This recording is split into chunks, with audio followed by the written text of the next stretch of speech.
Hey, what's going on, FD? Good to be here. I'm going to drop a couple bombs on the FD channel right now. Who are you rolling with? I am rolling with FD. I'm rolling with FD. We are rolling with FD. Because I'm Carlos on What's the Play. Thank you, sir. Hey, Nick, you got to let me know who you're rolling with. I'm rolling with FD. Hey, Tony and Oz, who you rolling with? Then y'all. You know we rolling with FD, baby. Hey, Renee, who you rolling with? Rolling with FD. We're going to bring in Justin. Hey, FD. How you doing, bro? I'm well. Who you I'm rolling rolling with FD. So go, Bird. I'm rolling with FD. You got to let people know who you're rolling with. I'm rolling with FD. You got to let the people know who you're rolling with. Well, obviously I'm rolling with FD. We got you on the line. You guys are, oh my goodness, we're both on the line. Yes, sir. Hey, Mike. What's the deal? What's the deal? Love what you collect. Hello. Wait, I have that same card. Oh, let's get a picture of this together. See, Bless, who you rolling with? I'm rolling with FD. I'm rolling with FD. That's how you just rolling, right? That's the whole thing, right? You roll with it. You gotta let me know who you rolling with. We're rolling with FD. You heard it first. I'm not just a pretty face, Ziggy. Hey, Matt. Rolling with FD.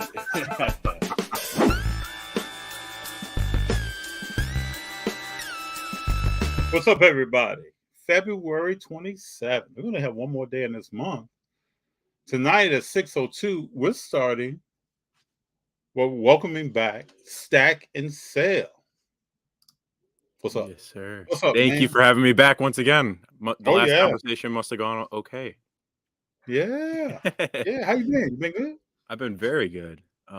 It's been a long journey since the last time we talked together, and I definitely need to get in that FD intro. I want to be rolling at some point. We'll But get you in. yeah, stay everything's rolling. been good. How have you been? I've been good. But we talked at the Burbank show, but on some self-care. Yes. Spending more time with my children. As they evolve, they definitely need more time. They have more conversations. Junior is 7, so he is a actual individual. Like, he's walking around talking about what he's interested in and showing me. Like, I came in a little bit ago and he was showing me a book that he's reading online, and it's an 82-page book. And I was like, man, you better read the 82-page book. It's like, no, I'm going to read certain pages at a time. So Good. it's all good. Same way. I'm the same way. 20 It's all pages good. a night. So, Not the whole so book. many pages a night. Pace yourself. Internalize what you read. That's really what it's all about. So let me ask you. Let's kick this off. Let me ask you. You go to a lot of shows. You've been to shows even since I saw you at Burbank. What are you seeing at shows right now? Like, is the foot traffic high? Are you seeing different cards for sale on tables? Are you hearing from other dealers that different price points now are more important than others that may have been 2 years ago when people come to shows? What are you seeing? It shows wise, I'm at the local level, at least here in Illinois, the Wisconsin, Michigan area. I'm seeing so much more foot traffic than I did a year ago. And I really think that's because there's not the super high entry point anymore. And I think that a lot of dealers are starting to understand that if I don't come down on my prices, then I'm not going to sell anything at these shows. And I'm starting to see the guys who were stickered at, let's say, 600 6 months ago and are still stickered at 600 today. Nobody's going up to their tables and nobody's really talking to them. So I'm seeing a lot of those guys get weeded out. A lot of the more older guys that don't really want to take a loss on some things, I'm seeing that those guys kind of fade out a little bit. But I'm starting to see a lot of new kids in the hobby, which is amazing. I'm seeing a lot more. It's a lot of flipping, but I'm also, like, I talked to a kid yesterday. One of the first kids I've ever talked to, he's like, yeah, I collect vintage baseball. And he's like 8 years old. I'm like, that's awesome. Like, he's like, yeah, he was showing me is like, these are my 52s. These are my 54s. And I'm like, that's awesome, man. Like, you're probably one of the first kids under the age of 15 that I've ever met that's done that before. So I think it's a lot.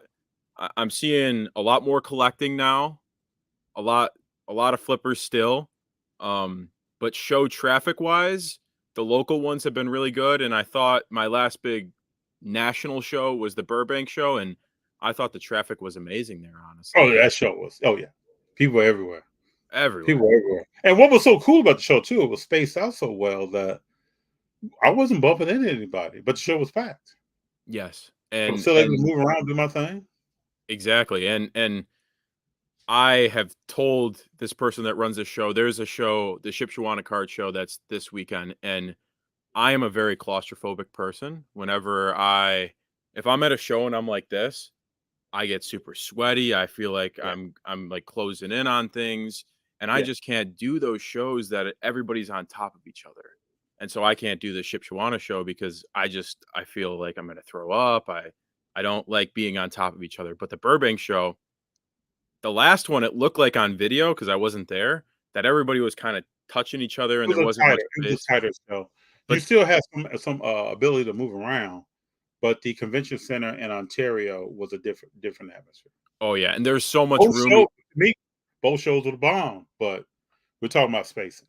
Yeah, but there was plenty of space. Even like if you had a bunch of people around your table, and there was times when I had 10, 20 people around my table, there's still plenty of space for people to walk through the aisles, which was really nice. So let me ask you a question. This is what I always want to ask someone. I don't think I ever have on this show. Is the people that don't change their comps, the people that are keeping comps from 2.5 years ago, have you had a chance to talk to some of these individuals, not naming any names, like what's their rationale? I've always wondered, like, what are you trying to get done? Like, do you want to move cars, or is your showcase now like a museum, like you're showing what you have, but I'm not really trying to move that. I've talked to a couple guys saying like, hey, you've got it stickered at 100. The last one did 60. Would you go anywhere near there? And most of them are like, no, I wouldn't really move on that. And their rationale is, usually this is what I'm hearing, is I don't want to take the loss because I bought it at 120 and I'm already losing $20. And which is fine. It's your card, you own the card, you could do whatever you want with the card. But if you're coming to shows to move and sell cards and trade cards, that's not going to happen. And if you do end up selling that card at $100 and that person goes home and realizes that's a $60 card, best believe they're going to tell their buddy. That buddy's going to tell that another person, and you may not get any more deals at shows just because people are like, "Oh, he's super overpriced," and the word goes around at the local shows, and the national shows sometimes too. Oh yeah, I was at the National 2 years ago, and we're talking about buys. Like we may meet up. I mean, they meet up with you. I may meet up with this person, and we're talking about different things. And we openly say, "Hey, man, what'd you get that for?" And we're talking about the comps. We're talking about the deal, and people know, hey, where'd you get that from? Oh, that table right over there. That I would have just hoped that people would realize that this is not a silo situation. It's not a, and if you got a good deal from a person, you're going to be willing to tell me who that person is, and I'm going to seek out what do they have, what inventory do they have? Do they have something I'm interested in? And if I collect James Wiseman, you're going to say, hey, that guy over there has some cards that you want to look at, and I'm going to go over there and check them out. Yeah. Word of mouth in the hobby is crucial. So and that's in a good way and a bad way. If your name gets out there and you do something wrong, you could ruin your reputation for a lot of people in the hobby. And if you do something well, you get your name passed around a couple times, and this person refers you to this person and refers you to that person, and you can make so many connections that you thought you would never have, but you made one good deal with one person and they pass you off to 3-4 other people, and you're going to make so many more deals. Very, very true. So we got Demetrius here. Demetrius, what's up? I went to high school with Demetrius. He always comes through, show some love. Nice. So, good to see you, Demetrius. TJ, the collector, with Rolling. Scarred Face says, I buy high and sell low. Hey, it happens to the most of us, but yeah, does happen. Jeff says, hello, everyone. What's up, Jeff? And George D. George, you know how we get down here, word money in the bank, homies. That's a dope cab FD. You know what's going down. Hey, let's talk real quick. So I just got a word before I got on. I just check. I try to get in and check what's happening in the world of sports or the world in general. LeBron James is hurt. I did hear that. Yeah, that when I saw that clip of him limping yesterday, I knew that Well, that was so I'm watching the game, right? So he says, "I heard something pop." I He's did not holding hear his that. foot, but when he was jumping off the other leg. When he was landing on the other leg. And LeBron doesn't typically jump off the opposite foot, So I kind of knew something was wrong. And then you notice he kind of pulled back on his aggressiveness. He pulled back on how he's jumping. There were some people contesting his shots that would never contest the LeBron James shot. I've watched sports long enough to know that LeBron James is a great player. One of the best we've ever seen play basketball. These kind of injuries are the ones that lead to retirement. It's the dislocated toe. It's the plantar fasciitis. It's the maybe he did something to the arch in his foot. It'll probably all come out. But those are the things that lead a lot of people down the road. It can also be concussions or some other stuff.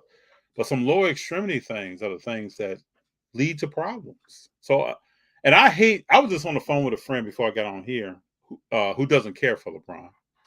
But I wanted to see the Lakers make a run. I wanted to see, like they were debating on the Skip Bayless and the Shannon Sharp show this morning. Couldn't they make the run? Like how many games they need to win to get into the playoffs? And I wanted to see him do it. I wanted to see him at least try. AD seems to be highly motivated. In that Dallas game yesterday, I saw him more vocal and excited than I've seen in a long time. I wanted to see what they were going to do. So I hate the information to hear that LeBron James is hurt. But. Yeah, I want to see them at least get in that play in and maybe my dream scenario was seeing Davis against Jokic and just seeing how that would go. Oh yeah. Them playing against them or playing against the Nuggets. But to be totally honest with you, I could have seen I didn't see LeBron getting hurt. I more saw AD getting hurt again. And maybe them not being able to make it that way. But it seemed like Vanderbilt was defending really, really well yesterday. Really well. Malik Beasley coming in. D'Lo, I know he was out yesterday, but it seemed like they built the team right. Like to build a team for LeBron to win, you need shooters, and they didn't have that all year. And finally, it seemed like they got him some defenders. They got him a couple shooters, and right after the break, what did they win? 3 or 4 games in a row? Yep, 3 out of 4. Yep. And I was like, okay, maybe they'll be able to make a run here, but if LeBron's out, I really don't see them even making the play in, honestly. Because what you do want to see is what is AD going to bring. Yes. Not saying they can go to the playoffs, but right now, if I'm AD, I would just be wired. I'm going crazy. Just to see what we can do and make a case for myself somewhere in the future, either with the Lakers or somebody else. Just build a story for myself. LeBron went out. Let's see how AD balls out. That's just, I would hope to see that. What I saw in the Dallas game, I think we'll see that. But to me, the flip side that a lot of people aren't talking about with Dallas is they don't play great defense. No, Luka and Kyrie are 2 of the worst defending guards in the league. And I'd like to hear what you have to say about this. I really don't think Kyrie's going to stay there after this year. I think he's going to I don't think Kyrie's staying there. I think that's a bridge to something else. I thought it was a bridge to get to the Lakers. But I do think, and I've said this over and over again, and some people disagree with me, and I respect it. I think Kyrie being there is going to expose a lot of things about what Luka doesn't do well. Yeah. And he's just not a good defender. Almost like he has no interest on that turnaround jumper by AD yesterday. He just barely put a hand. His hand was like right by his forehead, man. It's like he barely put a hand up, and then he just turned around and saw it and went on down the court. Yeah, he's just there to score, and he doesn't. Hopefully, I'm hoping that he honestly gets punched in the mouth this playoffs in the way that like they lose in round 1, and he realizes like, hey, if I don't start playing defense and I don't start contributing on that end, like we're not going to win anything, and nobody's gonna want to come play with me. Because I think Kyrie's gonna leave no matter what. just because So do I don't really trust Kyrie in the first place. But they need a lot more pieces on that team, more of a bench, I think, for Dallas. And honestly, clearing up the cap of getting rid of Kyrie could also be good as well. It could be. It could be. Imani, Roland, thank you for being here. Imani 256 is in the house. Appreciate you always. So I just saw this. I was just looking at the article as well. LaMelo Ball just had a foot injury. Oh, I don't think, and I've said this. I'm telling people. Some close friends know this. LaMelo Ball is not built for 82 games a year. I mean, I live here in Chicago, and we've seen his brother. I don't think he's ever going to play a basketball game ever again. I don't think Lonzo will ever play a basketball game ever again. The way the doctors messed up his knee, no one can figure out what's wrong, and I just don't think either of those brothers are built to be strong enough the way that they drive to the net and the physical play that they play. I think they're both going to be injury prone guards in the league. Oh, I'm pretty sure. Yeah. I'm pretty sure. But let me pull up something here. So I look at a lot of things when it comes to collecting cards. Mm-hmm. So I look at the structure of a player when a player starts getting hurt a lot. And let me pull up a picture of LaMelo Ball, just to refresh everyone's memory on what LaMelo Ball looks like physically. Just look at his legs. Oh, this is what I'm going to. This is what I'm going to. Hold on here, people. Let me pull this in here. It's very, when your legs are, I mean, you could say the same thing about like Wembanyama coming in. His legs are kind of like that, but when your legs are like pencils, it usually doesn't. So I end up well. Google LaMelo Ball full body. Look at this guy. Look at this guy. I'm in the upper right here on the Bleacher Report. Look at his thighs, his knees. Now you could say, FD, why are you looking at his thighs? I get into I'm telling you, I get down to the nitty gritty when looking at a player. Look at the player that's defending him. Lower extremity development. Look at LaMelo Ball. That tells me I don't see that for 82 games. That tells me he only cares about hooping, and he's not really focusing on lifting. Like he's not. I don't think this guy's lifting anything. No, he's just a hooper. And you could be a hooper, but if you want to play in the NBA for a long time, you got to be able to take care of your body as well. I just don't see it. And I've said this at the beginning of his rookie year. It's like, this guy does not look like a guy. He twisted his ankle early in the season. Now he has another foot injury. I just don't see it. And there are some people out here that tell me, hey, FD, I think he's going to be the face of the NBA. No. I just don't see it. No. If you're saying between him and Anthony Edwards, I'd way rather say Anthony Edwards. He's another one. At least when I watch Anthony Edwards, like I was watching last night, he didn't have a great game. I used to see someone exerting themselves. I'm taking the ball to the cup. I'm shooting jumpers. So you could always question sometimes with him, while you're shooting the jumper, should you be taking it to the cup? You could think whatever, but at least you see something from him. I can watch some Charlotte games. LaMelo had 23 points, and you'd be like, when did he score? What did he do tonight? Yeah. It just seems like he's just going through the motions. Yeah. And that may be because Charlotte's such a bad team this year at the same time, and he just doesn't really care. But that's not really what you want to see from your franchise guy, who he doesn't even care if you're losing like that. I'd like to see him getting a little bit more pissed off, personally. So would I. Yeah. So would I. We got hold up. We got Feed the Guys saying good evening. Don't want to miss you, Feed the Guys. Always appreciate you being here. We got TJ the Collector. Lakers will have a fighter's chance if D'Lo come back. Reeves would be huge with increased minutes. TJ, I guess the message tonight is I don't see it. I just don't understand how that happens. Night in and night out. It's going to be interesting. I will hope that everybody in the locker room is going to say to themselves, we're going to try. We're going to give it everything we got to get there. I just don't understand how it happens. We got Zach. Zach says, "What's good, FD and Nick? What's good, Zach? What's up, Zach? What's Good to see you. What's up?" Lonzo's done, but the Pat Bev effect is real. Loving the bench mob with PW. Oh, excuse me, with P. Will, Ayo, Kobe White, DJJ, and Drummond. Yeah. I watched the last two games, and I'm really liking their two rotations they're running with their defensive rotation is Pat Bev, Caruso, Levine, DeMar, and Vooch. And then their like run and gun rotation is Kobe White, who I'm trying to think of the other guard. Oh, Io, Vooch, DeMar, and Levine out there, and that's like their scoring rotation. I think with Pat Bev coming in, it just kind of rejuvenated them a little bit. But we'll see once they start playing some better Eastern Conference teams. What was so cool the other day? Pat Bev was at the game, and his high school coach came. Yeah, They kind of spilled out with each other. That was cool to see. that was awesome. That was one of the few times you see Pat Bev kind of.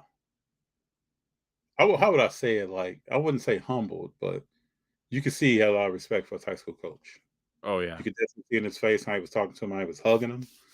That person's special to him. yeah. Because like when you look at his story where he played in Ukraine, he played overseas for such a long time. Like, Oh, the whole story about how he bought out his contract to go pro, to go come back to the NBA. it's insane. That's why I have respect for Pat Bev. Yeah, I mean, people can say whatever they want. No one that I have heard of is that devoted to spend their own money, and his mother was financially backing him to get him into the NBA. yeah. He was his Because biggest believer. he came out the same year as Drew Holiday, Steph Curry, Harden. They all came in the same year, and then Pat Bev went someplace else. Yeah, crazy. USA Patriot. Mavs won the West. I know they don't play defense, but nobody does. Some people do. Some people do. Very few. Hey, two best defensive teams last year were in the finals. That's right. And I hope people know that when the playoffs start, no one cares about the 82 games. I don't care what seed you are. That's probably going to be a low seed this year that wins the finals. Yeah. Don't get caught up in who's number one seed. I don't know last time number one seed won the finals. No, I don't. Machado says, who's about to sign a big contract. First time in the live chat. Thank you for being here. God bless my fellow collectors. FD, you're the GOAT. Thank you. I'm humbled by that. Thank you very much. Nick, that U-Haul buyout was legendary. Let's go. Yes, sir. Machado. Is that the Kobe emblem? That's the Kobe emblem, right? That is the Kobe emblem. And Machado got a $350 million contract yesterday, so congrats to him. Did that number shock you? From Machado? Did that number shock you? No, in the way that he was gonna, if he went to the open market, he was gonna get 300 million and maybe more if he had a great season. And if I'm them, I don't want to go into the offseason and having to give contracts to both Machado and Juan Soto. Now they just have to give Juan Soto the contract. And now you tell Soto, hey, we've got Bogarts locked up, we've got Machado locked up, we've got Tatis locked up. They've got all their big names locked up. You're just the final piece that we need. Maybe he'll take a little bit of a discount to stay with all those great premier players as well. So one question I have is who was there on that pitching staff? That's a question I have. You got all these bats. Who's on the ball? You Darvish. That's probably the only one that I can name right now. They don't have any pitchers. They're probably going to have to add some more at the deadline. Their prospect pool is still pretty good, so they could add some guys trading away prospects at the deadline. But yeah, I think they could use one or two more starting pitchers in the rotation. I'll tell you this though, it's probably effective because for the first time in a while, I thought about going down to San Diego to see a game, taking Junior to a game or something. I haven't been to Petco Park probably 15 years. Wow, it's been a long time ago. Jeez. So, but these people in uniform Makes me think about it. I think a lot of teams move like that. Let's be relevant. Even if we don't win a championship, let's be relevant. I'm so jealous because it's just I love to see teams that their owners spend money, and then I've got Jerry Reinsdorf, and he'll like cry over Exactly. spending $70 million on one player, and I'm like, well, this is why we can't make it into the playoffs, or even make it past the first round of the playoffs, because if you've got 8 other owners in the league that are willing to spend money, they're gonna win. I heard this today. People think that you gotta have a great GM, you gotta have a great manager, but in reality, if you have a great owner that's willing to spend money, it could outduel both of those things. If your owner will say, I will commit to spending money, he's going to commit to buying players, then you have such a bigger advantage than a team like the A's or a team like the Rays that don't spend any money at all. True. Very true. Machado says, that's my cousin, just kidding. We share the same last name, so I'm related. In my that's my guy. Nice. Peace for life. I like that. Richard Perez, I doubt that. He turned down $500 million from the Nationals. Soto will hit the market. We'll see. We'll see. Yeah, we will. I will agree. They have put pieces in place to entice him to stay. So we'll see. Joel, good to have you here, Joel. Those days of team loyalty and winning over money is over. Soto will go with the money. I mean, we'll see. But USA comes with the knowledge on Darvish, Musgrove, Snell, Seth Lugo. Padres have a decent rotation. I just got to see it.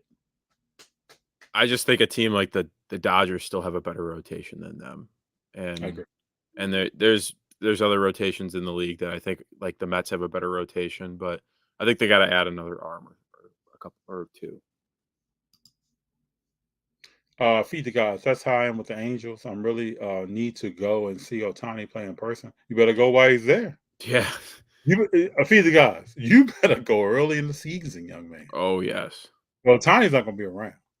I'm a really big Shohei fan. He's not going to. I just feel strongly he's not going to be around. No, because someone's going to give him $500 million, and it's not going to be the Angels. Sure. It's going to be the Dodgers, it's going to be the Yankees, or it's going to be the Mets. One of the teams that has a bunch of money. And I don't think it's going to be the Angels. Machado says Padres just be trying to compete with the Dodgers. Yeah. We got to get the Dodgers over they got to get there and get another win. That squad together, you would think some of those players together, they should at least get 2 championships out of that thing. Yeah. Instead of just 1. So switching, I'm winning the Golden State Warriors hat. What do you think about the Warriors? I'm a little concerned with Draymond being injured now. I really think that when they made the Gary Payton trade, I was like, okay, like I like this because Gary was really, really good for them last year, really great role player. And then when I found out he's not going to be able to play for another month, I'm like, well, I don't know if I would have done the deal then, because you're not going to get him back till playoffs. So you've got no Steph, no Gary, no Draymond now. So it's Clay and Poole. I'm just a little concerned going into the playoffs and the West being so stacked. But if I'm still not betting against their big 3, I think that they could still make a title run. They've got all the pieces in place. They just all got to be healthy at the same time. And it's not like they don't have the chemistry. They all do have the chemistry. I think that's the way it's going to shape out. I mean, Clay has had one of the best seasons he's had in his career. The best scoring season that he's had in his career. We know when Steph comes back. Today he was in practice doing some shoot-around stuff. Draymond, they're trying to eliminate what happened last year. Last year he had a calf issue that became a lower back issue because he didn't stop playing. So I really believe they're trying to rest him into the playoffs. I think he was clear today, but he didn't. I don't think he played tonight or will play in their next game, which is not tonight, which should be tomorrow. So I think they're trying to get some people there. Wiggins is on he has some family issues he's taking care of, so he's been out, which I think just leads to more rest for people. So we'll see. I have some concerns about Golden State Warriors, though, but so we'll see. If you had to bet your house on one team, if it was the Suns or the Warriors, which team do you think would make the finals? Warriors. Warriors. Because I'm looking at the game. Some people may say, "FD, you're reading too much into stuff." I watched the entire on purpose. I sat down and watched probably 95% of the Phoenix game yesterday. To me, Devin Booker is still hurt. He's playing in a way. He's not aggressive. He's selling for the jump shot. He's avoiding contact. And one time he went down to the ground trying to grab the ball, and the leg that has been hurt, he kept extended. Like he didn't completely bend down. I'm just looking at this guy. He does not look healthy. And so then you got KD coming back, I think this week. Wednesday. Or this weekend. Yeah, Wednesday. Yeah. So he's coming back. We're going to see where he's at. I think if anybody of those three that will be healthy and play well will be KD. Yeah. I just think Book is a problem. And then we got CP3 that turns 38 in the middle of the playoff run. Yeah. I don't see that team doing anything. He looks like he's probably 44 out there, honestly. Like it's not the same CP from even 3 years ago. There's not as much burst. And I don't like their depth on their team. There's not much depth at all. They got rid of the defensive players. And my thing is, I don't know why Jay Crowder wanted out so much. Why did he? Reason. But he played against them yesterday in Milwaukee and was trying to D up Booker and was trying to D up CP3. So he intentionally told people, move away. I got this right here. So you don't play all season with Phoenix, but as soon as you get traded, you're playing Phoenix. There's a reason why he wanted out. I think there's a reason why Ayton almost didn't sign. Do you think it's Monty? Yeah, I do. Okay. Yeah, I do. Because that's the report on Ayton. That's why he's so mad. Like apparently him and Monty didn't talk for like months during the season last year. Just no conversation at all. They did not exchange one word during all season, which is weird. Man, I played college football. I'm talking to coaches in the all season. Oh yeah. Well, I'm a professional athlete. I'm not talking to my coach. My coach not checking in on workouts, so we're not rapping about something. But why is Monty like that? I mean, I don't know. So do you think if they lose, let's say they lose early, maybe first, second round exit, he's the scapegoat for this year? Or do you think they run it back with him again? No. I don't think you see Monty running around. Somebody else will be there. Yeah. But Aiden, I don't understand. It seems like to me if he worked on his game a little bit more, he would take himself to the next level. I just don't understand Aiden. I mean, these 8-foot jumpers that are like shot puts. I don't understand it. He's such an athletic 5. I'm like, dude, what are you doing? Very athletic, runs the court well. It's almost like when he gets closer to the rim, he just loses concentration on what he's doing. And he's trying to do something so quick, like just slow it down, go through, get your post game right. He really needs to go somewhere and work on his post game. He could score 6 more points a game if he just worked on his post game. Took it seriously when he got the rock. Because when Aiden was at Arizona, I thought he was going to be a great player in the NBA. Oh yeah, at least a double guy every night. Yeah, I think he's also been probably Trey and Luka having so much success may have brought his confidence down a little bit. That's just a guess, but I don't know. Let me ask you this: who would you rather have, Shea or Trey? Say that again. Trey or Shea? Who do you think is better? Shea, 100%. Yeah. I think it's so easy to build around Shea. Yeah. I think Trey, you got to have the whole system figured out for him. You gotta have the certain players. Like it's not working this year for a reason. Yeah. Like him and DeJounte it's not working. And I think DeJounte was brought in as an answer to when it doesn't work. We got somebody here. We can move somebody out.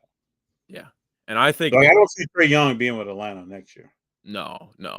But I don't understand still these rumors of OKC wanting to trade Shea. Like I think they're going to get rid of him because he has a high value, They're going to get a lot for him. And I still believe that they drafted Chet for that team to be Chet and Giddy's team. And Shea started playing, and people were like, oh, wow, this dude is okay. We'll ride this out this season. But I think he's increasing his value to go somewhere else and make an impact. But he's just that's just not a guy that I would sell on. He's Yeah, easily their best player, and he's Mhm. one of the best players in the West, in my opinion. He has nights when he puts up 35, 40, and Yeah, he's averaging does it with 31. ease. Yeah. I would not trade him at all. But Trey Young, I would move out of Atlanta, but you're not really left with much after you move him. Maybe run it with DeJounte. You got to see what you can get for him, and I don't know where they're at, what they'll be in the draft. I mean, I don't know. Yeah, it'd be interesting to see. But I never thought Murray left San Antonio to just come run with Trey. No.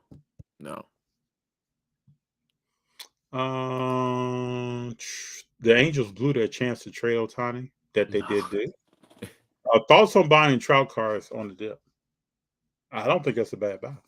No, it's not a bad buy, but in the way that if you think that they're going to be making the postseason this year, I don't think there's any chance of that. The AL West is just way too stacked, and like they're not better than the Astros. He could go most of his career and never make the postseason again.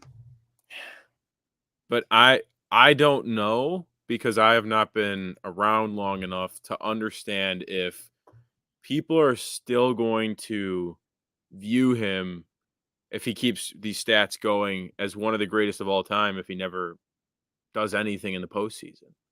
He's got to do something at some point, I feel like. Yeah, I think he has to. And I don't know. I don't think that's going to be in Los Angeles. I heard there was rumors that... You heard rumors that what? That they were going to sell the team, and then that guy kiboshed it. He was like, no, I don't want to sell it anymore.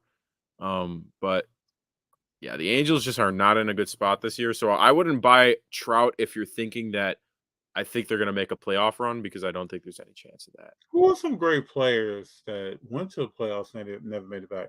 First person that comes to my mind is Tony Gwynn.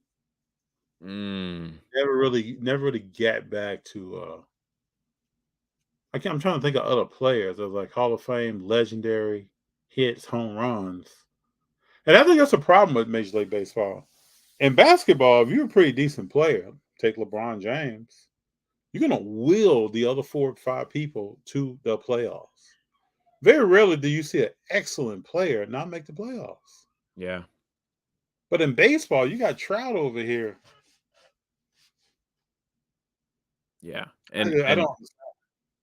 It's this. I had a pretty similar conversation with one of my buddies yesterday about hockey and McDavid, and he's like, well, like, why? Like, his market is really stagnant in the way that, like, it hasn't seen a huge increase because he hasn't won a Stanley Cup yet. And he's like, well, do you see him winning it this year? And I'm like, well, there's a chance, but you got to understand, in hockey, you could have the greatest player in the world, and still there's 21 other guys on that team, and he's only on the ice for 22 minutes of the game out of 60. He can't control it all. In basketball, LeBron's on the court 90% of the game, sometimes the full entire game, and he can control the whole entire game. So these different sports where the guy isn't out there at all times, they don't really control as much of their destiny as like basketball players do. I agree. Peter God says, I hate to see him leave. I'd rather have him and Trout go to a team that give both of them a ring, possibly the Padres. I don't know. I'm just telling you, go see Ohtani before he packs his moving van and get out of town. Good question here. Did load management ruin the NBA? So I believe the expansion of teams have ruined the NBA. I think load management is just, when you start paying people a lot of money, they don't want to destroy their bodies. So it's almost like the Pro Bowl. It's almost like the NBA All-Star game. When you start making crazy money, are you playing hard in an exhibition pickup game? No. So there's going to be some games of the season that people are going to say, "Oh, I don't want to play." Now, someone proposed the other day. I don't know if it was Anthony Edwards or someone said you should have to play 78 games in the NBA season to be eligible for the MVP. Now, if you start wrapping things around awards like that, you will see a change. There have been some MVPs, 63 games, 68 games, but you're going to have guys protecting themselves and young ladies protecting themselves because they don't want to ruin themselves. I mean, you got 100%. LeBron, who has played every minute almost of every game in the Olympics or in the NBA or in the playoffs, and he won't even be in this year's playoffs. Do you think that Edwards said that because he doesn't have his money yet? Yes, Yeah. it's exactly why he said it. And yeah, when he started talking, and then I think I even posted something like Edwards is saying this, but he eats Cheetos every day, and Yeah. he what else does he do? He has fast food all the time. Yeah. So, He said he's a so, very so you're burning that 20-year-old fuel, right? You just what happens when you get to be 33, 35? Is Edwards going to go to load management? I told some friends that clip of him talking will come back to haunt him. 100%. 100%. And you think Steve Ballmer is telling Kawhi to play in the regular season right now? No. No, He doesn't. He's like, no, we've got a stacked bench. We've got enough guys that could play out here. yeah, Like the NBA, money wise, 70% of the money is made in the playoffs. 30% is the yes, regular season. yeah. All the money is made in the playoffs. That's where all the All owners the and all TV and all that's going on. Yeah, because I mean, like in reality, there's not that many people watching the regular season games. But no. once we get to the playoffs, that's when all the big sponsorships come in and all the money starts to flow in. And And the so, players know this. If you watch the games after the All Star break, it's like a different league now. yeah. People are exerting themselves. Oh yeah. Because I mean, there's even guys out there that are like that have a contract year this year, and they're trying to put in Mhm. their last full effort here if they're not going to be making the playoffs. And there's some guys that are just trying to get ramped up before the playoffs as well. I think, like you said, Edwards is 100% going to regret that in a couple of years after. I mean, it's inevitable. One injury, two injuries, three injuries, and he's like, "Yeah, well, I'm not going to play in this back to back." Like I think it was like 2 or 3 weeks ago when the Warriors went to play the Celtics, or they played the Celtics the night before. Then they went to Milwaukee and sat all their starters. Yeah. And and in my opinion, if I was a 8-year-old kid, it was my first game, and I wanted to go see Klay Thompson, and he was sitting on the bench, I'd be sad. But Mhm. I don't have the solution for it. I don't know. What is your solution for it right now? Lower the number of games per season, and NBA is not going to do that. That's not going to happen. Less of this. Less Listen, money. Less money. They don't want more, that. more of an incentive to show up, but I think a lot of that stuff is just not going to happen. I think this is the evolution of more teams and paying people money. Just the evolution of it. David Stern, to me, and I have a lot of respect for him. When he put a team in, two teams in Canada, I just asked myself, like, what is he doing right now? And when you start expanding, you got to think like think of the Hall of Famers that were on the Boston Celtics back in the day when Jordan played. Those guys would be broken up and across the league right now. So Yeah. now you got guys saying, I'm going to build my nucleus myself. The teams are not building it. So you got Kevin Garnett saying, I'm going to play with these other two guys to win a championship. You got LeBron saying, I'm going to go to Miami with these other two guys to win a championship. So they're putting Hall of Famers or future Hall of Famers on teams themselves because they know they can't wait around. I mean, Damian Lillard has wasted time. And he's a small school loyal player. And I think me personally, the Blazers taking advantage of that. It's sad to Just like I watch, think honestly. Giannis. I think a lot of these foreign players, Giannis is a loyal guy. When you hear him talking about Milwaukee, he's talking about, I'm going to be here. He even made the statement, I got a beautiful wife, I got children, my brothers are here, we got great fans. Why am I going anywhere? Yeah. I go to a show 15 minutes away from where he lives in Milwaukee, and his brother goes to the high school that it's at, and he's just got everything there. Like he has no reason to move, and that's not like most of the guys in the NBA. But I just feel bad for Dame in the way that if he never goes down with a chip, like I don't think most people are going to remember him as like in the last 10 years, he's probably the second best shooter in the league. And Well, he even said that he made a statement saying he wants to go somewhere to win a championship because if you don't, people think less of your career. yeah, And at least he's thinking that way. Like Dame should have been gone 2-3 years ago. oh yeah, Needs to get out of there, and especially after last night. What he did, 6'2" guard. And I don't care if it was against Houston. People can say that, oh, it was against Houston. it's an NBA team. Come on. Yeah, but you shoot the ball and leave your hand and it goes in the hoop, and you do that for 71 points.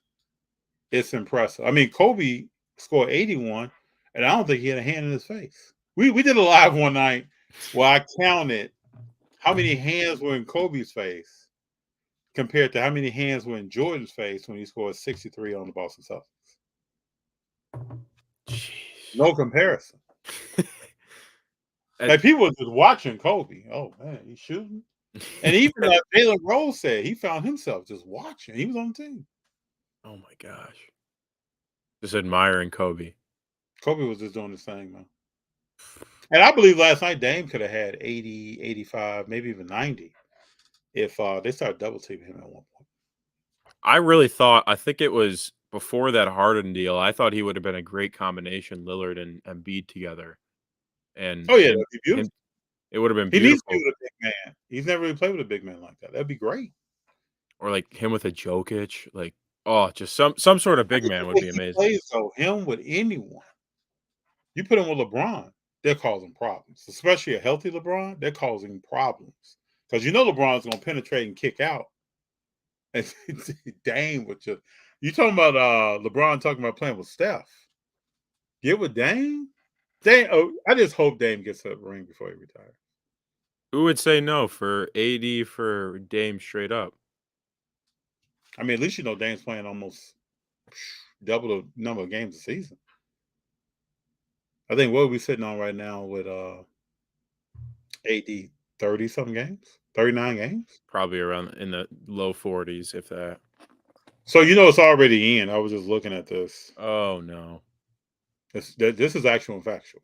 Wow. It's confirmed by Shams. Ankle fracture. He's done. Done for the year. Yeah. Wow.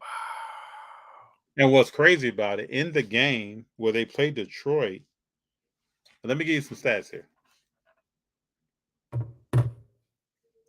They played Detroit, and Wiseman probably has his best game in the NBA for a while. He has 23.7 rebounds, 1-on-1 from the three, 9 for 11 from the field. Only plays 27 minutes. Wow. And in that game, LaMelo Ball hurts his foot out. I'm telling you, these young men, these ball boys, they're not built for 82 games plus 18 in the playoffs, 100-something games. Their bodies are not going to go through that. No. If when your legs are like pencils, it doesn't work. I remember I was looking back at our conversation last year, and I mean it hasn't completely happened yet, but in the way that Ja Morant we were talking about last year, when you drive to the net that hard, it's gonna at some point you're gonna get hurt. My quote is small guards catch hell. I haven't seen one that has not. I guess you could say maybe Isaiah Thomas, Allen Iverson, but even Allen Iverson was hurt at sometimes later in his career. Probably those two, probably the best small guards that got it done. You look at Isaiah Thomas. I'm talking about the newer Isaiah Thomas. You look at Derrick Rose. You can name a bunch of small guards that doesn't make it over time. Yeah. Ja was hurt last year in the playoffs. Let's see what Ja does this year. LaMelo Ball was done. And he's not small as in stature. He's just small as in physical build. Do you think Memphis actually has a shot in the West this year? No. Me neither. Not at all. No, me neither. And Ja, they won't ever have a shot until Ja commits himself to being an all-around player. You can't just come out and score every night and jump and bound and dunk and shoot a flat foot three. Jaren Jackson can only do so much. Yeah, Jaren Jackson Jr. is. I mean, and then you got Brooks and them. Just distractions. It's not gonna. I understand. To me, the favorite player for me on that team is Desmond Bain. Doesn't Yeah, say much. Just comes out and plays. You almost think he's on another squad. he doesn't say anything. You don't hear No, anything about him. even when Clarkson squared up on him, Desmond Bain was just looking at him like, "What are we doing?" Well, I thought we was out here to play basketball. He never approached him, never got aggressive. He just looked at him. Yeah. And you got other teammates coming, just looking like, Yeah. "Man, come on." Yeah, but LaMelo. So this is my thing, right? Let's talk about this. There are a lot of large cards in the hobby of a LaMelo Ball, of a Luka, of a Ja. LaMelo foot fracture out. Probably is going. He was already hurt earlier in the year with a twisted ankle, stepping on the foot of someone sitting courtside. Let's say I keep bringing this up. People say, "Yeah, FD, I don't know what you're talking about."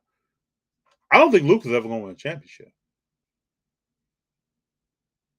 and people don't win championships. Card values don't stay where they once were. No. And then Ja, I still say little guards catch hell. But people say big men are born. They don't get respected in the hobby. But then you got the Joker, Embiid, and Giannis. Very impactful players. You could still get Jokic rookie autos for under $1,000, which is insane to me. That's right. You And cannot he's almost numbered. certified 3-time back-to-back MVP. It's gonna be 3 times in a row. I don't think anybody's catching him this year. And I think that Jokic, Giannis, not so much Embiid. I think Jokic and Giannis are 2 of the safest investments if you're buying stuff to Totally hold agree. for the next 10 to I totally 15 agree. years. I've been looking at Joker cards. I totally agree. And just because I think their bodies are gonna hold up, they're Mhm. great teammates, Mhm. and, like, as much as some people may disagree with this, I think that the foreign players are just they they They're care fundamentally so sound. they They're care fun. so much more. They care. They like, their team is their family. Like, they Mhm. don't go out and They're party after loyal. the game. No, they're Yeah, loyal. They want to do well. yeah. Yeah. They And want you to do you well. see Giannis's brothers are sitting, courtside, his younger brother sits courtside, his wife's there, Jokic's younger brother or younger and older brothers sit courtside Oh, they're too. there. They're there. Oh, yeah. And Yeah. it's like, I just Remember when the Morris brothers were talking that talk? yeah. You look over, you see Joker brother, like, what did you say? Yeah, Yeah. and the Jokic brothers got up. Yeah, that was hilarious. I I'm not, I feel like Luka's got at least 3 championships, like, cooked into his prices already right now. Already. Already. He could have 3 or 4 deep. He could be Finals MVP 3 times. You might not even see a change in price. Oh, yeah.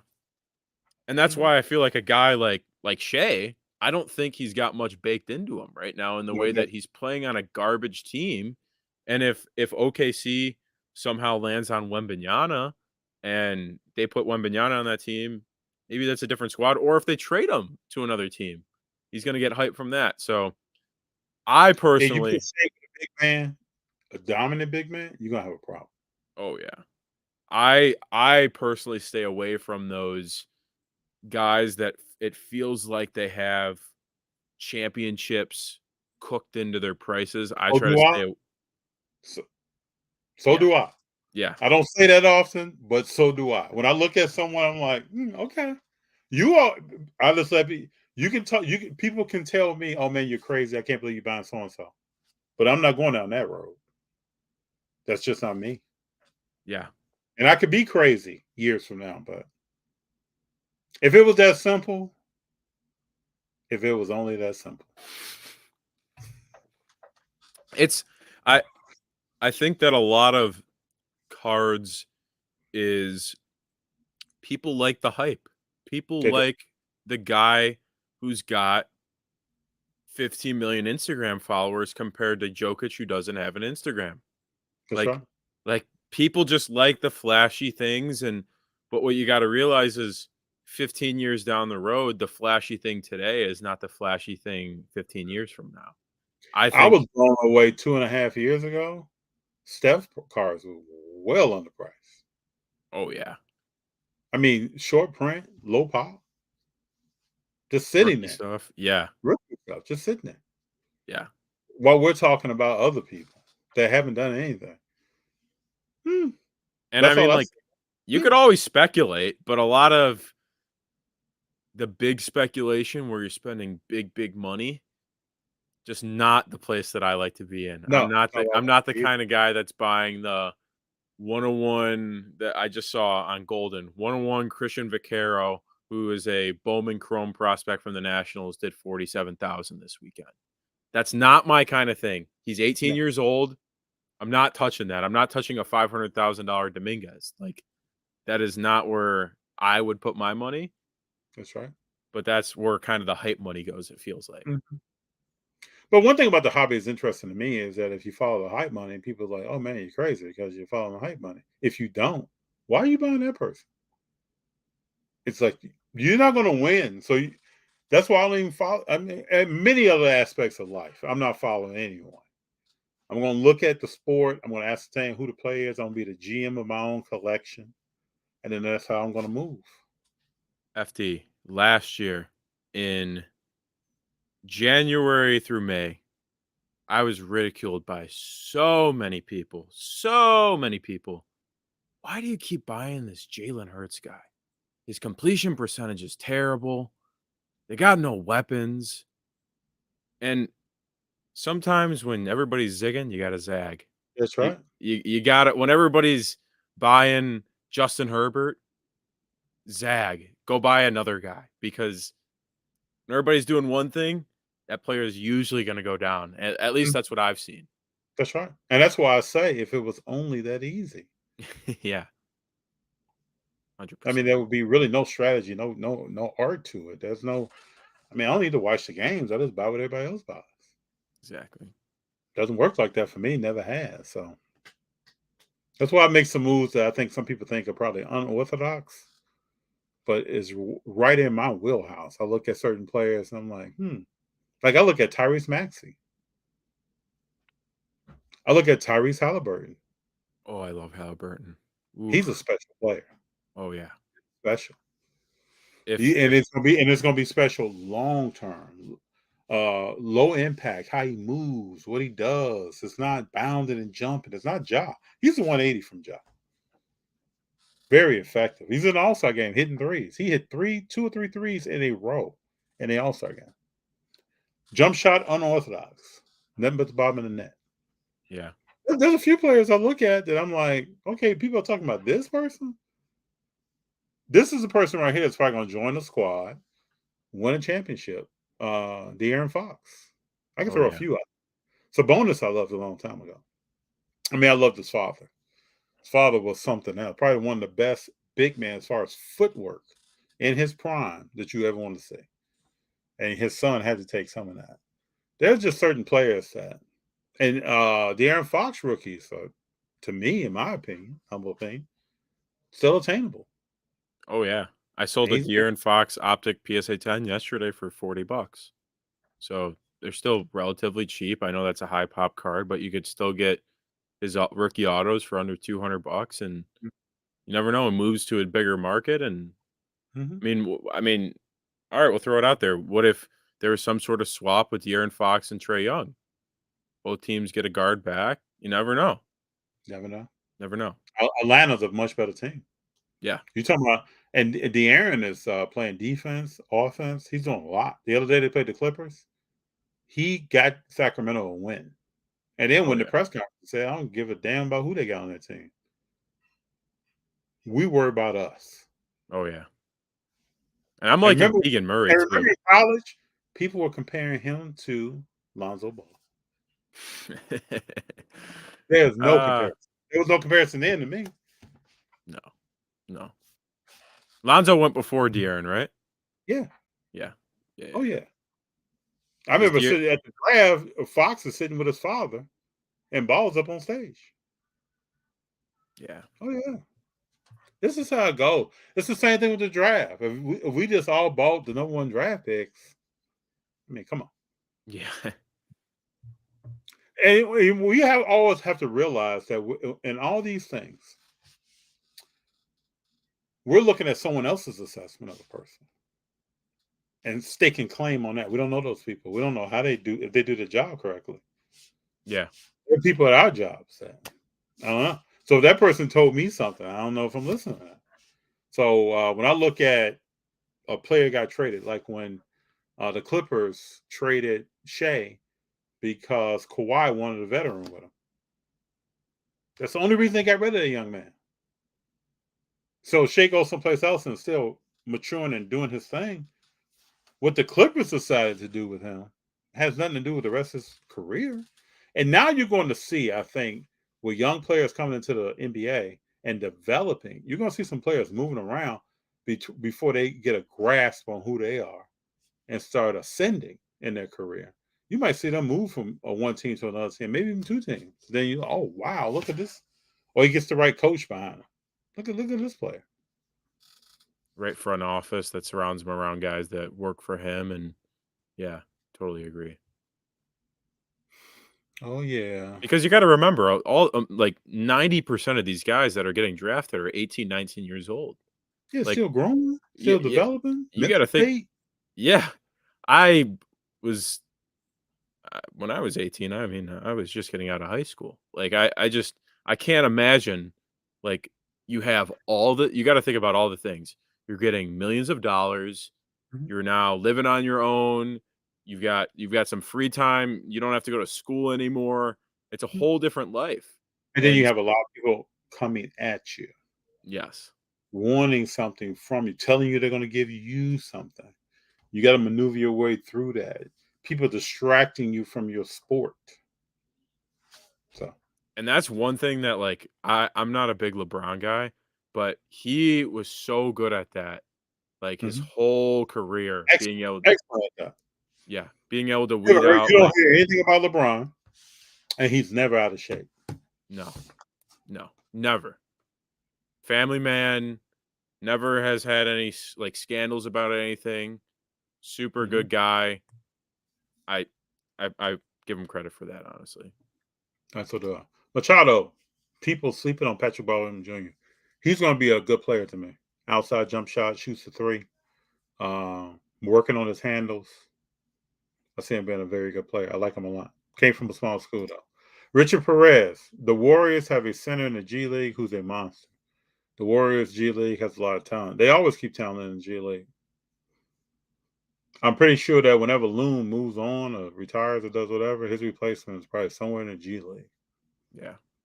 This is why when Wiseman went down and Poole went down, they got a good run. Melo has an ankle fracture, yeah. You guys like Nuggets' chance to make finals out of the West? Joker is so good. They have a great shot. They have a great team. Yeah, they have depth too. Yeah, adding Bone. Yeah, adding. They got rid of Bones. To the Clippers. Bones went to the Clippers, but they have a great team. So, and the Joker last night was just, I mean, the one-legged pivot out of the post, nothing but net, shooting at a height that you can't block. He's unorthodox. And he's the best passing big man in the league, no doubt. Like, he'll retire with the most triple doubles of any center in NBA history. And he was a 2nd round pick that when he was picked, that was just a ticker at the bottom of the screen. And this is what I talk about. If it was only that easy, what 2nd round pick is coming out dominating like this? The only one that comes to mind is Desmond. Or no. Was Draymond a 2nd rounder? Yeah, Draymond was 2nd round. Crowder was 2nd round. Yeah. Draymond's done a lot being a 2nd round pick. Done a lot. They don't make him like Kobe, Jordan, and Bron anymore. The NBA is going to change and evolve drastically in the next 5 years. Machado, the thing is, who's going to be leading the NBA in the next 5 years? I promise you. I say this all the time. There are more $1 million cars coming out or already out that will be $1 million cars that might be sitting on eBay right now for a price that's pretty attainable. And there will be players that we're not even thinking about that will be leading the NBA in 5 to 10 years. Yeah. Like, I Because mean, right now, for me, we're in a transition. LeBron is older. Steph is older. KD is older. Who's the next wave? are you a Tatum guy or no? I like Tatum. I have a few Tatum cards. I like him for him to be more consistent and not shoot 30% when the game is on the line. Agree. I Yeah, you think gotta shoot dog, man. I don't see a lot of dog in Tatum. yeah. I think personally still I think Giannis is still the guy that's still cheap for what I think he's gonna be. I I agree. think he's gonna go down as top 10 player of all time, maybe even higher than that. I He agree. could keep winning the championships. I think he's 27 right now, 28, Yep. which is insane. And I don't see his body breaking down at any point. I think really his injury, I think he's got a wrist injury right now. He could come back sooner, but they're just gonna rest him because they've got a good Yeah. enough team where they could Some put kind him of way in. he tweaked his knee, but they said there's no structural issues there. He'll be back from that. So yeah, he's just resting. Yeah. I mean, you got 20 some games of what you number 1, number 2 seed. Yeah. I mean, what are you doing? I mean, I would rest the guy. Make sure you get through what you need to get through because he's going to come out and dominate. And then you got some of the other players back, so that have been hurt. So I think Milwaukee is a strong team. You watch them play. The defense that they apply, Ugh, I mean, they're on you. So that's I mean, why ooh. I love that Jay Crowder move. I loved it. I actually want him to go to Golden State. Oh yeah. I'm pretty sure Phoenix wouldn't allow that to happen Yeah. because he fits everything they do. I mean, he can 100%. shoot the three. He plays defense. He's physical. He can rebound. He talks that trash when he needs to. I like Jay Crowder a lot. I was just asking a question the other day. If you look at his resume, he's been on a lot of teams. It's like, why? Maybe he's the kind of guy who says, I'm done with this. I want to move on, do that. But I don't see him taking a back seat to anybody. Yeah. But I think that's honestly just the defensive guys always get a new opportunity somewhere. Like you think about PJ Tucker, like everybody's looking for a PJ Tucker. Everybody's looking for a Jay Crowder. At least championship teams are. Yeah. And that's when we say defense doesn't matter. But you want to bring in this guy to do it so that your superstar doesn't have to do it and they can score for you. But you can get this dog in here to get the rebound, get on the ball, dive on a loose ball, do whatever we need to have done so that we can win. Every Jordan team had some Jay Crowders on. Had somebody that you really didn't know unless you follow basketball that was going to do whatever to win that game, from a guard to a forward position. That's when I started looking for those kind of players on teams because Bulls always had them. Yeah. Yeah, they don't make them. I wish big men got some love. Everyone else does. Joker and Giannis going to be likely long-term value to Shaq, Duncan, Admiral, round mound of rebound opposed to MJ, Kobe, and LeBron. We'll see. I think there might be some changes on that in the future. We'll see. I mean, Shaq stuff was overproduced. Yeah. This is why Shaq stuff is undervalued. Shaq stuff was like today, numbered, auto on card, low production. He didn't sign a lot outside of that. Shaq stuff would be through the roof. Tim Duncan, his personality is supposedly when he first joined the Spurs, he had high anxiety talking to the media. Like they had to work with him. You know, he had to really put in some work himself to even want to do that. And that's his free will. I mean, there are people that don't like, there are people who won't be on here right now talking about anything. And that's their right. If they don't want to do it, they don't want to do it. David Robinson, I think they found every way to knock him. His first cars were overproduced. I mean, everything that was hoops related, you could go outside and look up and it's raining David Robinson hoops cars. And then when Tim Duncan came, everything he won after that, oh well, he had Tim. So somebody was trying to knock him in any way they could. Charles Barkley, some of it's for Flair stuff. If it's low pop or auto on card, some of that stuff is it's valuable. So it's not like MJ, Kobe, and LeBron, but neither's Dominique, neither's Hakeem. I mean, there's a few players that don't fall into that. Karl Malone. If you look up John Stockton rookie stuff, it's probably more valuable than Karl Malone. That's just how it is. Yeah, and you could also say at the same time, like Jokic doesn't have many rookies in the way that he was a second round No, pick. he doesn't. He doesn't have And what many he autos. does have is low print. All that Prism stuff, low print. Exactly. Oh yeah, Nolan Ryan, but not slugger side, obviously. Tony Gwynn, Ken Griffey Jr., Ted Williams, all never got rings, but they're all regarded as great players to their respected eras. Does having a ring really matter? I think it does, but I mean, the three players you just named were legendary. Tony Gwynn and Ted Williams, hitting the baseball, hitting percentage, legendary. Ken Griffey Jr., everything you want to do in a baseball game, he could do. So we're talking about the players who don't have rings and who are less talented than those three. Yeah, and I think you could probably put Trout in that category. It's just, I would love to see him with a ring though. Still, so would I. International players would take over the league one day. I mean, we'll see. I don't know about that. I mean, we'll see. I just think they're a little bit more hungry than a lot of our kids here sometimes. They come But they're over. more hungry, and I think they have more formalized training in the sport. You got guys in high school, coaches not challenging them. If you're averaging 40 and 30 points a game, nobody's talking to you. You go to college, you're one and done. What did you pick up? I see guys now in the NBA that can't feed the post. If somebody is even down in the post, they can't get the ball to them. How do we get the ball to them? So, and I see a lot of the American guys, like those guys that are averaging 30, 40 points in high school. They seem to form more of attitude problems that come into the league as well. And I don't ever see that with the foreign guys when they come over. It's always a family team oriented compared to some of these guys from America. It's me. Richard Perez says LaMelo Ball high-end car holders won't get no sleep tonight. Maybe you want Panini points over the LaMelo redemption now. And some of those LaMelo redemptions have been hidden. There was some hidden before Burbank. Oh yeah, and people were selling at Burbank. A redemption they just got in hand. They're walking it over to the table. You want this? This is a LaMelo Ball. LaMelo's liquid, people. If you don't know, you got some LaMelo. Go for it. Get That's what they all something. say. Liquid. What else we got here? International players will run a league one day. They are pure hoopers and more fundamental. Too many athletes now on ESPN highlights and like Ja, and not pure hoopers like the Jordans and Kobes of the world.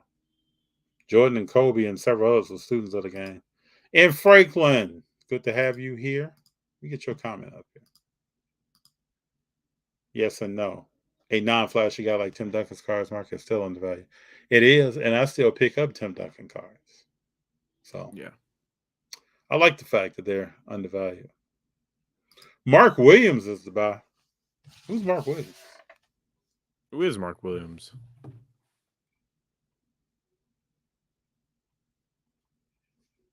Is he in the NBA? That I don't know. Imani, who's Mark Williams? Yeah, he is. He is on Charlotte. 16 minutes a game, averaging 8 points per game, 6 rebounds, half of an assist. Well, he's going to get more minutes now if he's a guard. I know that. Oh, he came from Duke. Oh, he's a center. Okay. Why do you think that Detroit made that trade if they have Durant? Because Durant is not who they're looking for. And I think Golden State was interested because they were going to owe Wiseman a lot of money. And then I think Golden State was thinking about how do we pay Draymond Green, Klay Thompson, and some other people. We're going to take those funds and do something else with it. Yeah. And then they knew also they don't have a system to develop a big man.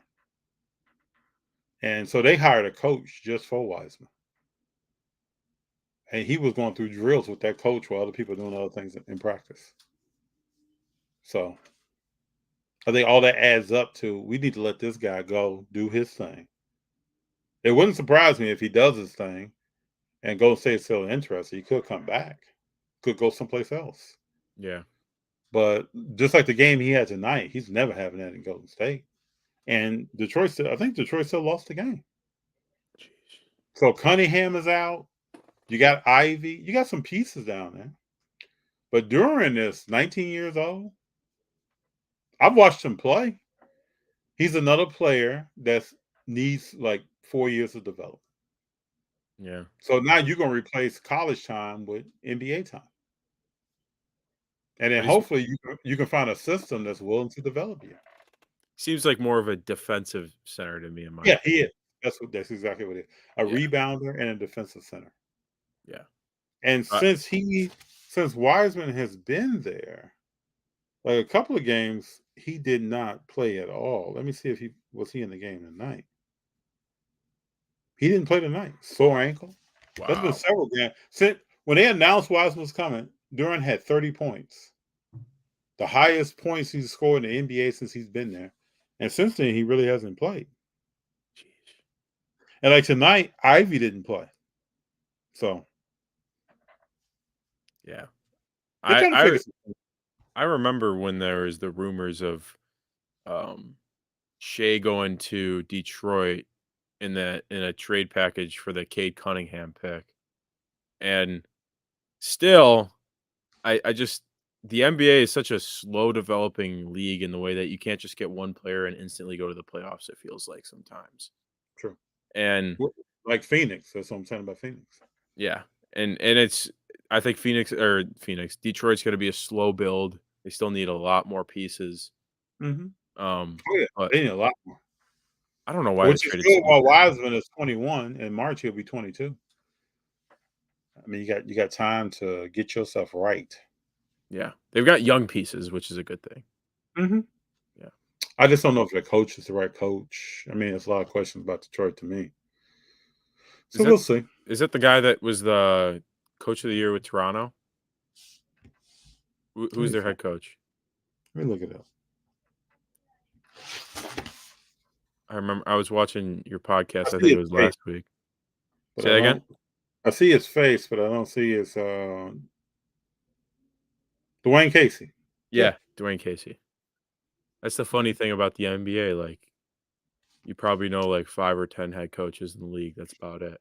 Like, and then you have about another 5 or 10 that you can never know who that coach is. They don't have a presence on the sideline. They don't have a presence in the press conference. You don't really know who that dude is, but picking up a paycheck. Yeah. And he's not really developing anyone. No. I couldn't tell you who the T-Wolves head coach is right now. Neither could I, and I just watched the game yesterday. Yeah. Well, we had a Anthony Edwards comment. Richard Perez says Anthony Edwards would take the next step to being a superstar. I'm gonna tell you what I think. Y'all want to hear what I think? I want to hear it. Just my humble opinion. Anthony Edwards is a scorer. Put a period behind that. He's going to score the basketball. That's what he's going to do. Can he be a superstar scorer? When I hear superstar, maybe I'm kind of old school. You got to get on the other side of the ball. You got to play some defense. I just see him as a scorer. He might shock me. Might in the offseason work on his game, do some other stuff. He's going to score the basketball. He's going to have nights that he shoots well. He's going to have nights that he doesn't. On the nights that he doesn't shoot well right now, he doesn't know what to do. He's got to find, do I drive? What do I do? Do I make my other players better? Am I dishing the ball? What am I doing? He doesn't do that right now. But he does score the basketball. But he is still young. So he might evolve his game to start doing other things. Klay Thompson said in the post-game press conference the other day, he's going to start shooting for triple doubles. Now, that's someone trying to further evaluate themselves and evolve their game. Yeah. I like to see Anthony Edwards do that. Right now, he is, to me, really a scorer. Yeah. Just like Cam Thomas with Brooklyn Nets. Cam Thomas is a scorer. Nothing more, nothing less. He's going to score that basketball. Yeah. Now, if you all think that Anthony Edwards is something else or more, or even a second step, you do, I'd love to hear it, but that's what I see. Yeah. Like you said, the superstar, that'll only happen if he stops eating Cheetos and like Yes, I'm fully saying. commits to it.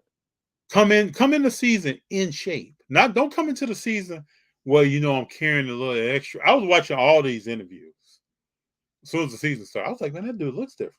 Yeah, I'm carrying a little extra, I'm gonna try to get some of this off to him. Like, that's not how you should be talking at like 22. No. You're a 37-year-old vet. No. And by then you have learned that that's not gonna work. And then on the back to back, you're struggling. You're 20. Come on, man. Yeah. But I think he can correct all that if he wants to. That's not, you can get all that right. Get a nutritionist, talk to him. Get a chef that maybe lives with you or somewhere in proximity. Get yourself some meal prep going on. He says, I'm in the gym. Nobody's in the gym more than me. Stay in the gym. Eat right. Work on your jump shot. Work on other parts of your game. And to me, at that level, hire a coach. If you don't do something right, hire a coach. Yeah. In my opinion, it's I think for him to take that next step, he needs to move to a different organization, because I think right now he's like their big piece. He's like their big thing. So they give him whatever he wants. Whatever Anthony wants, he gets. And I mean, like, there's a lot of guys in the NBA like that, but he's got no reason to elevate everybody around him. He's got no reason to work harder than everybody and motivate everybody to be like Kobe, go work out 3 times a day, and then maybe the guys show up and do 2 workouts a day instead of 1. He's not doing that. So he's not motivating all the other guys around him.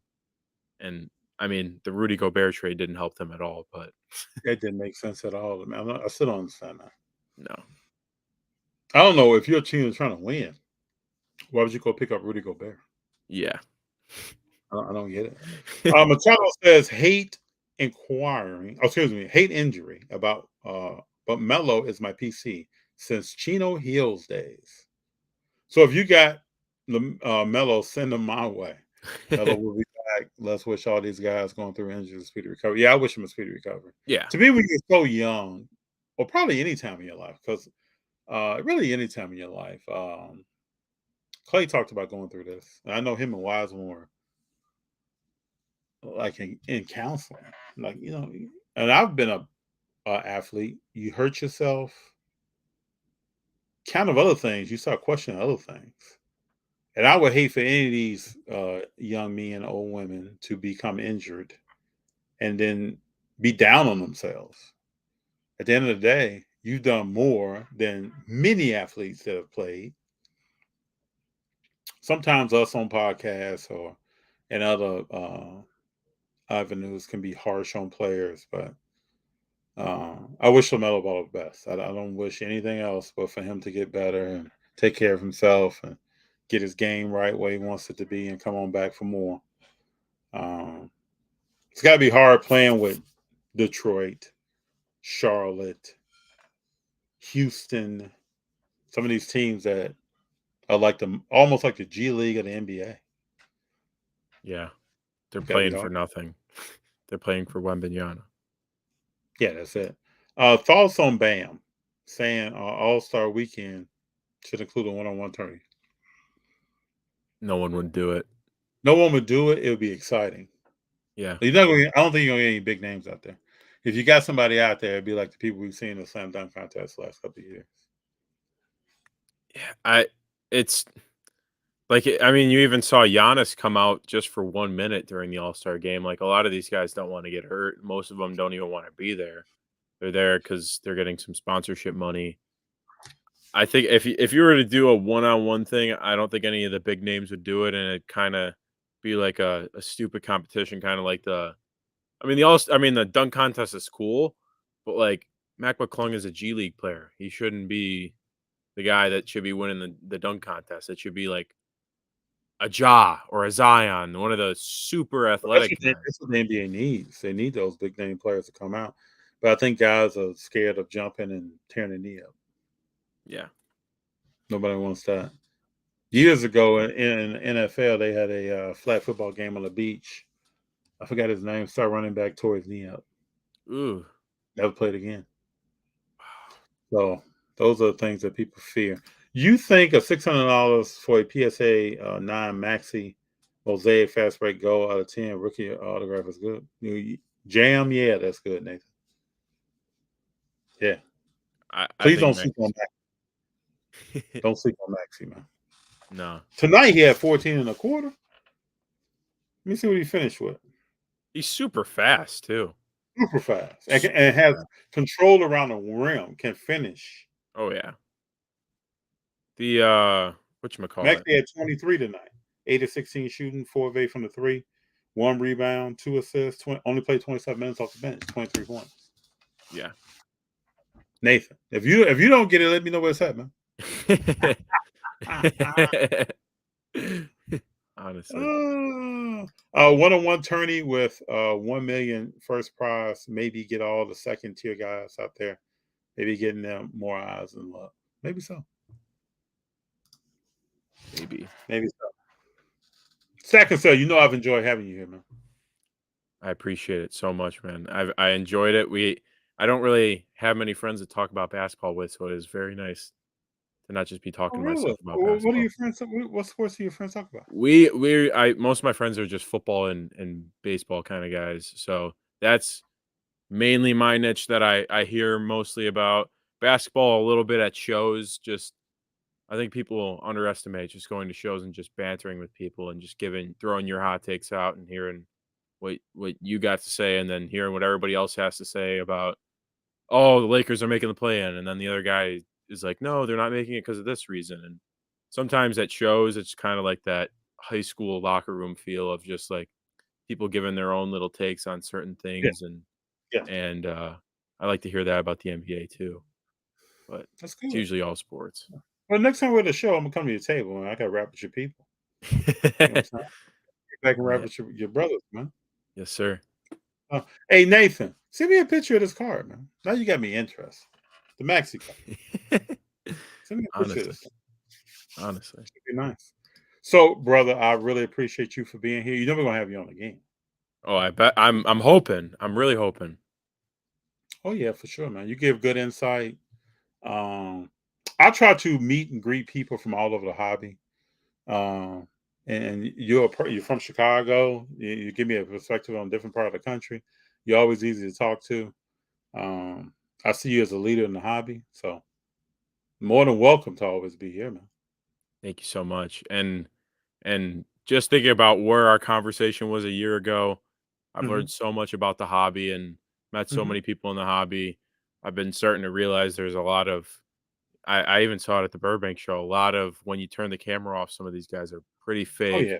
So I'm starting to see that so much You more. and I talked about that. You and I talked about that last time. Oh yeah. Oh yeah. yeah.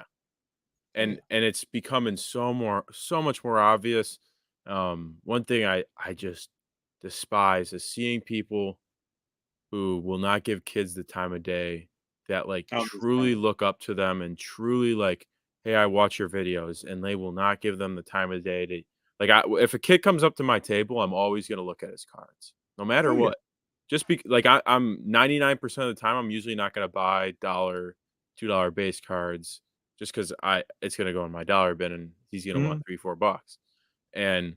But just giving that kid the time of day and telling him like, hey, you got really cool cards, just nothing for me today, really appreciate it, goes such a long way that some people don't even realize. Oh yeah. When we started, man, even today, and it'd be that I don't get to the cows come home. We do the same thing we do if a camera's on or if it's off. Exactly. We're the same people, man. I mean, that's just how. I don't understand any other way. But I'm gonna tell you this though. I believe it's all about perspective.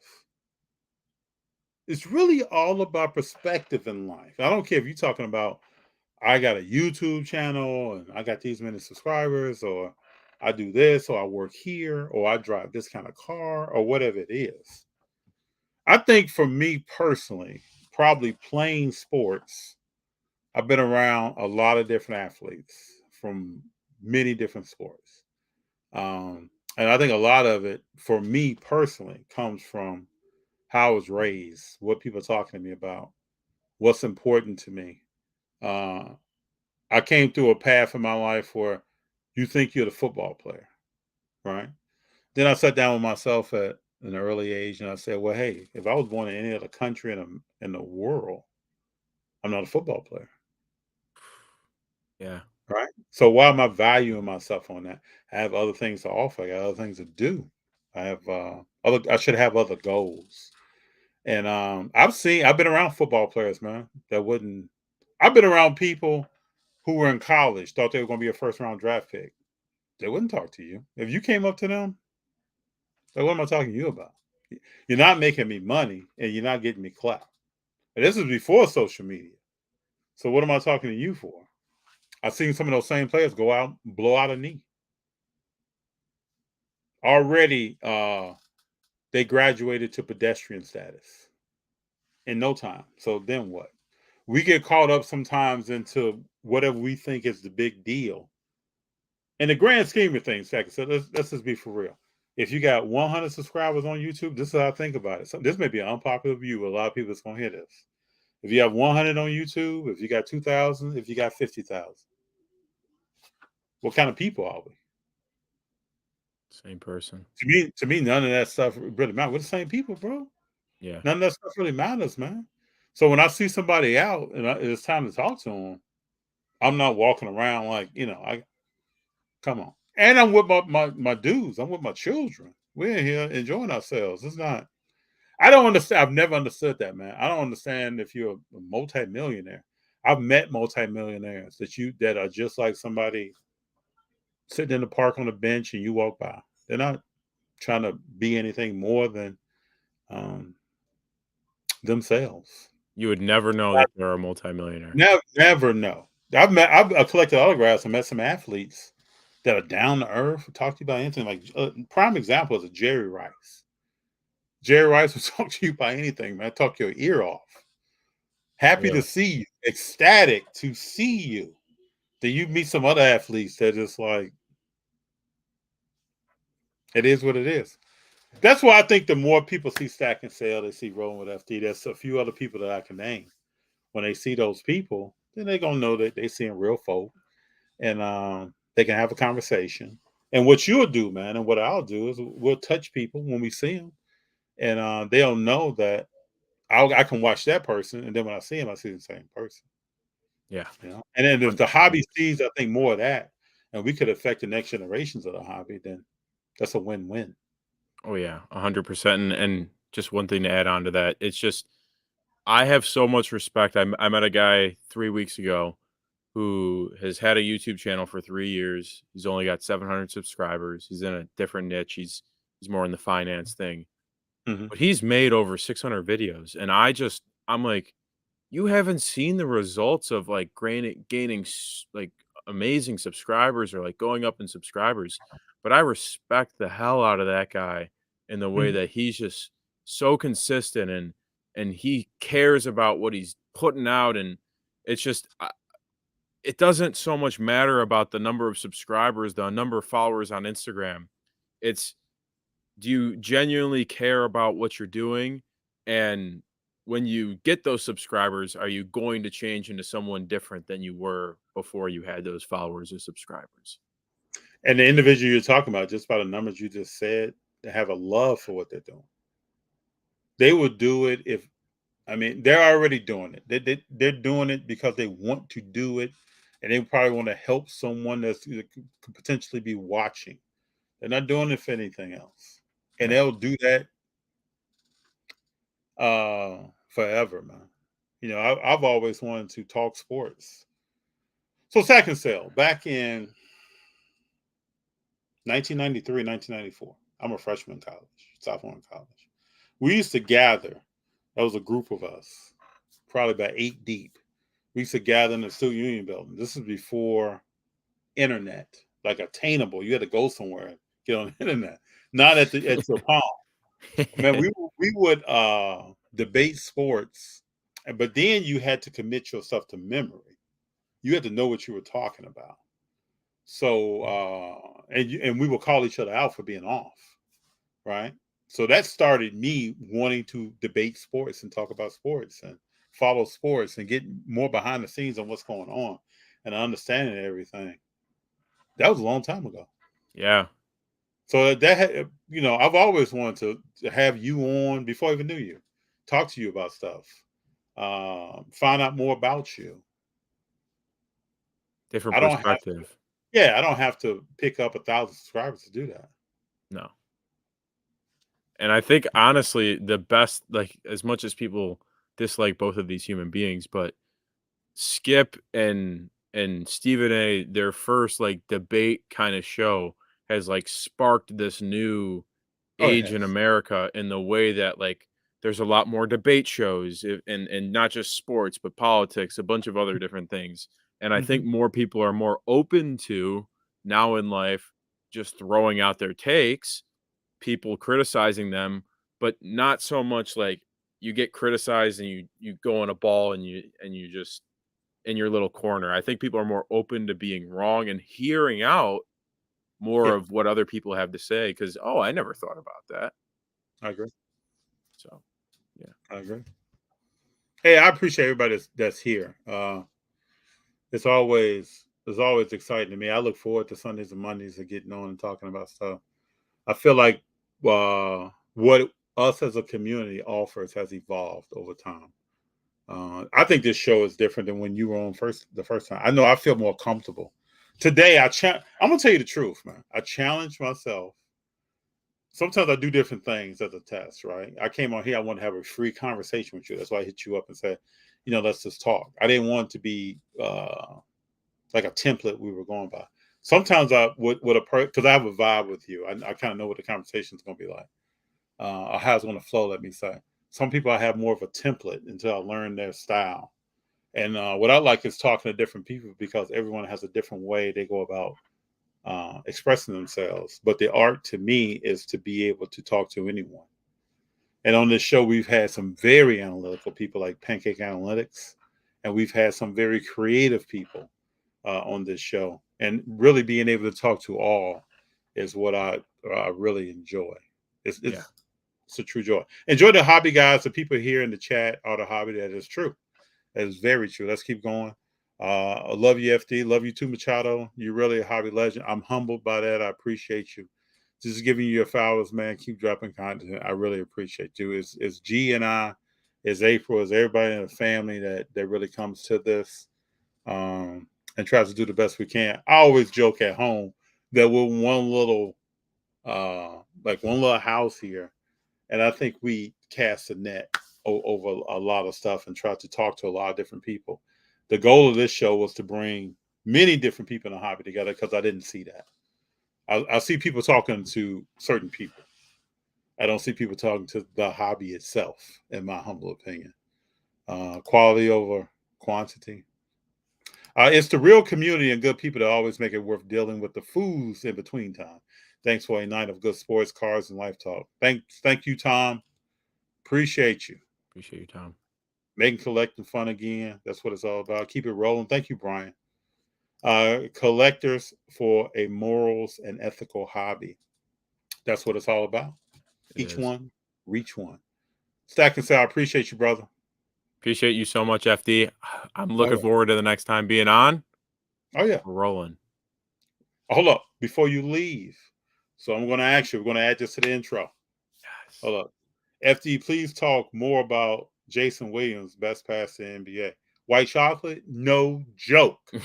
You all know before we get off here, played high school basketball with Randy Moss, came to the NBA, tried to find himself, won a championship with the Miami Heat, gets nothing but my respect. One of the best passers, point guards, finding other people that you ever want to watch play. If you don't know his game, YouTube Jason Williams highlights and you just kick back. I'm going to do that tonight. But before we get, Brian, I got you. He was quality, man. And what I also like about how he overcame trauma in his life, difficulties in his life. If you get into his story, I get into the background of players. Y'all know this. He is an individual. Him and Randy Moss came out of that neighborhood and made something with themselves. If you haven't seen Randy, watch Rand University 30 for 30 on ESPN. It tells you a lot about him and what he had to overcome to get out of there. But I'm going to ask you, Stak and Sal, who you rolling with? I'm rolling with FD. We're rolling. I appreciate you. You have a good one. God bless, Machado. I appreciate you, brother. You have a good one. Hold down Chicago. I'm planning to get to the National, so I will definitely be in contact with you. We gotta either have dinner or spend some time together, do some stuff while we're there. I would even like to get out with you and maybe hit some card shops that you go to. Oh, I've got a slew of them. So you let me know when you come to town. We'll definitely cook something up. I will be back at Burbank, so I'll see you again there, if Okay. anything. And that's Okay. in August, I want to say. But let me know when you're That's coming in to the September, National. right? August, September. September, right around Labor Day. Yeah. Yeah. But you let me know when you're coming for the National, and we'll definitely make sure to meet up. All right, brother. I appreciate you. Appreciate you. Adios. You have a good one, man. You too. Bye bye.